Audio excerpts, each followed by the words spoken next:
Pudimos haber tenido una versión de Avengers Endgame donde no sobrevivía ninguno de los 6 Vengadores originales, donde el Capitán América terminaba decapitado por Thanos y Nebula usaba el guantelete en vez de Iron Man. Por eso, hoy vamos a meternos en el desarrollo de la película, para descubrir lo que iba a ser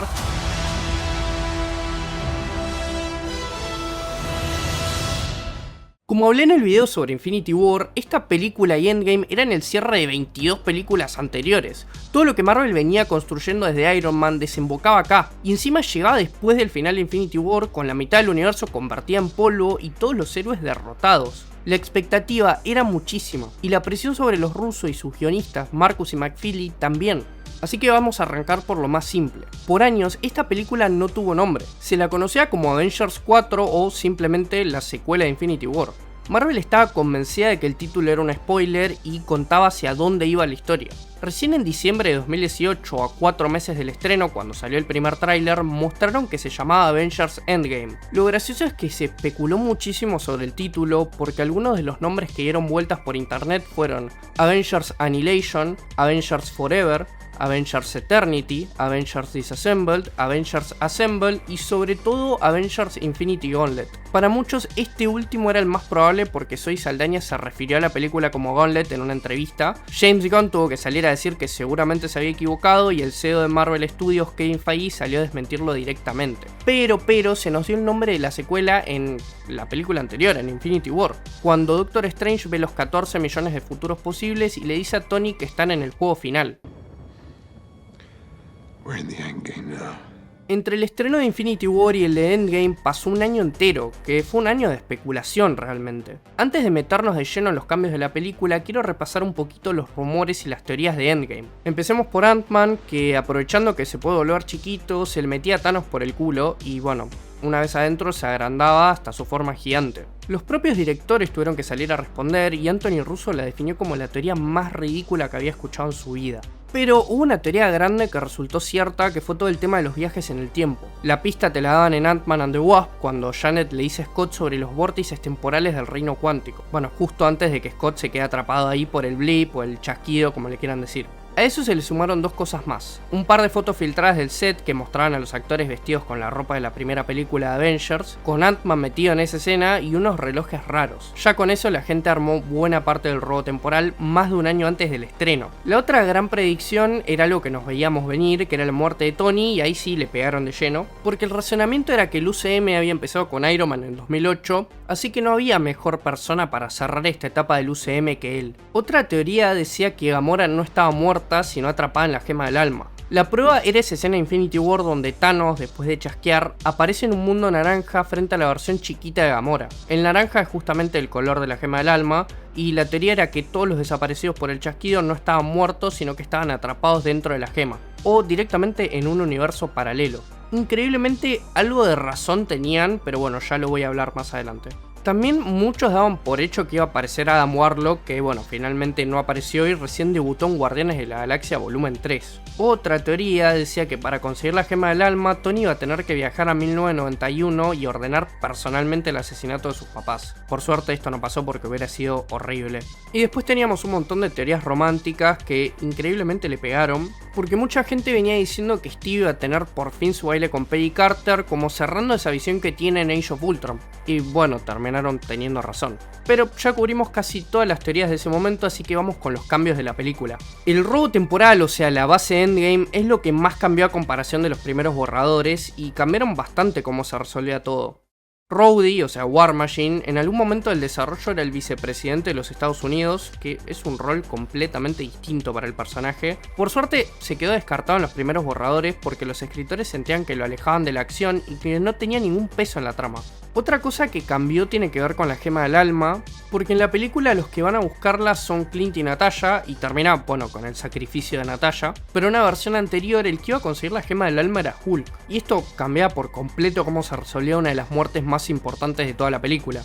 Así que al final decidieron que la escena más emocional le correspondía a la dupla de Black Widow y Ojo de Halcón y no a Hulk. Ya que estamos hablando del sacrificio de Natasha, vale la pena aclarar que era completamente distinto en el primer corte de la película y esto no se cambió hasta las refilmaciones. En la versión que vimos, Clint y Natasha llegan a Vormir y se enteran que para conseguir la gema del alma, uno de los dos se tiene que morir, y lo que sigue es ellos dos peleando para ver quién se sacrifica. Bueno, la primera versión que filmaron era completamente distinta y era una batalla enorme, porque en esa versión, mientras Clint y Natasha discutían sobre quién se iba a tirar, el ejército de Thanos aparecía y los atacaba en pleno Vormir. Los dos quedaban atrapados en medio del combate y Clint trataba de armar un plan como para contraatacar. En eso Natasha decidía ir en contra de ese plan para poder llegar al precipicio y conseguir la gema. La escena estaba filmada en cámara lenta, con Natasha recibiendo un montón de balazos mientras se arrastraba hacia el borde y Clint intentando alcanzarla mientras se peleaba con aliens. Y digo aliens porque no parecen los Chitauri en esta escena. Natasha, casi muerta, alcanzaba a pegarle un tiro a un alien que estaba por matar a Clint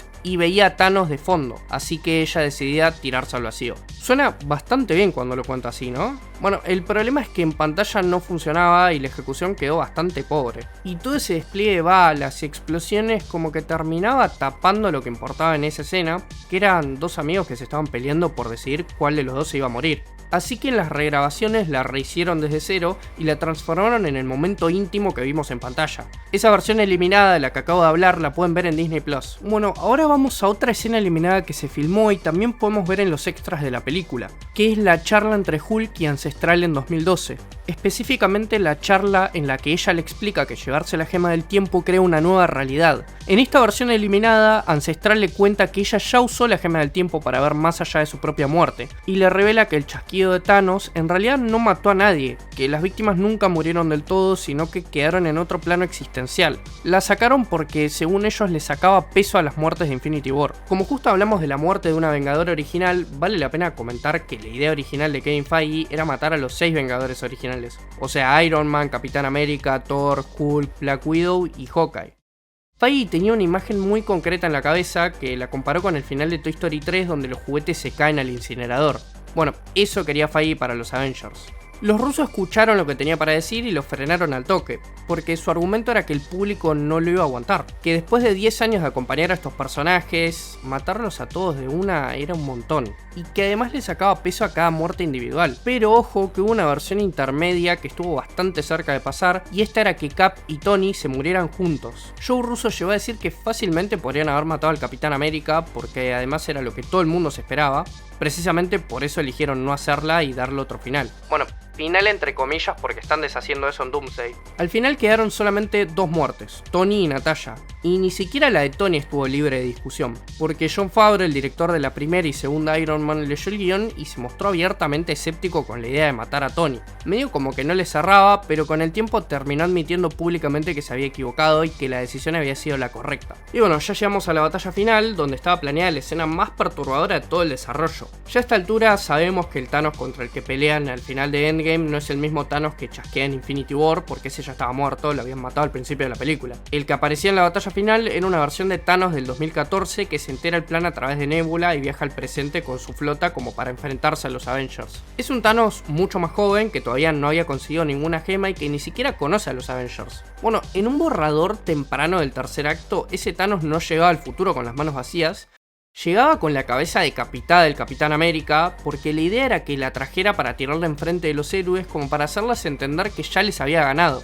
Esto fue idea de Marcus y McFeely y quedó descartada bastante rápido. Y se entiende la verdad, porque por más que Marvel se hubiera animado a matar a la mitad del universo en la película anterior, esto ya era un montón y era innecesariamente turbio. Si le preguntas a cualquier fan cuál fue el mejor momento de todo el UCM, muchos te van a decir que la escena de los Vengadores reuniéndose al final de Endgame. Bueno, ese momento casi fue completamente distinto, porque los hermanos Russo contaron que hubo bastante debate interno sobre qué hacer con esa escena, y que tuvieron que pelear para que la escena se quedara así como la conocemos. Antes de eso, en la misma pelea, había una escena entera que se filmó y quedó afuera que se llama En las trincheras. La idea original era que en pleno combate todos los héroes se reagruparan en un mismo lugar como para armar un plan. Una versión de esa escena transcurría dentro de la dimensión espejo mientras las naves de Thanos les disparaban. Ahí había un par de reencuentros, Iron Man y Spider-Man se volvían a ver, y Tony hasta tenía medio un encontronazo con Doctor Strange. También en esa parte estaba posicionado el chiste de Ant-Man y la avispa sobre el Capitán América. ¿Por qué lo cortaron? Por una cuestión de ritmo.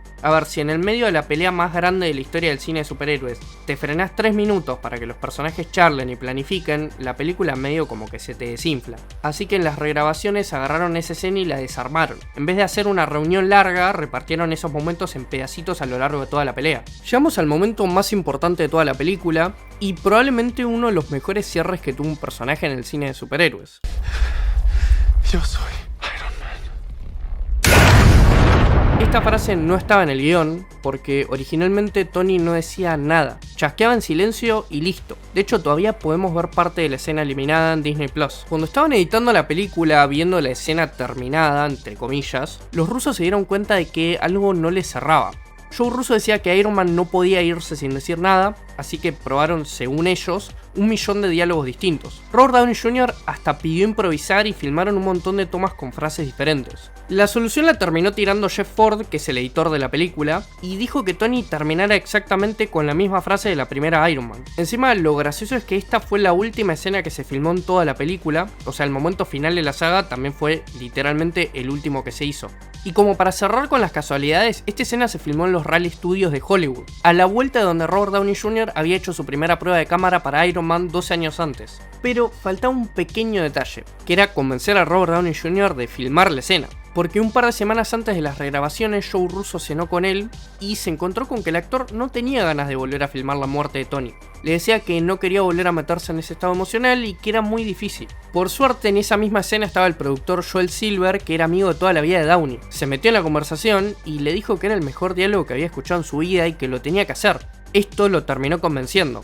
La escena después de su muerte también era distinta, porque en esta versión, después del chasquido, se acercaban todos los héroes. La cámara los mostraba a todos haciendo silencio y arrodillándose uno por uno enfrente del cuerpo de Tony. La terminaron cortando porque preferían algo más íntimo con Rhodey, Peter y Pepper.